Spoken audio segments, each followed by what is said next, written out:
So I'm Alex Clark, the VP of Innovation at Allen Control Systems. Hi, I'm Daniel Gonzalez, and I'm a staff robotics engineer and the Innovation Lab lead. So Innovation Lab takes on the newer projects, the new innovative technologies that can be integrated as future block upgrades. So right here is mounted a laser Dazzler that can actually take out the optics of really any camera.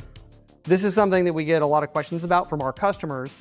If they're in an environment where a kinetic kill could bring a drone down in a hazardous way, or it could cause collateral damage in the background.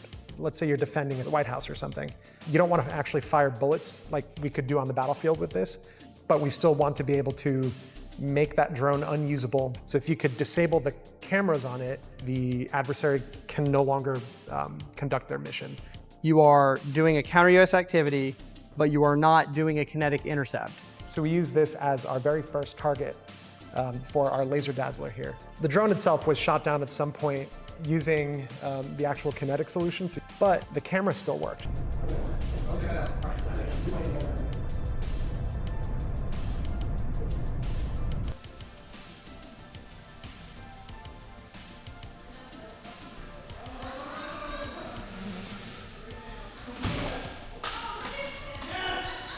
So we're going to take it apart to see what kind of damage was done. We observed over in the lab that it had basically quit working. It started to get some of like the screen door where we lost pixels. We have a microscope set up here.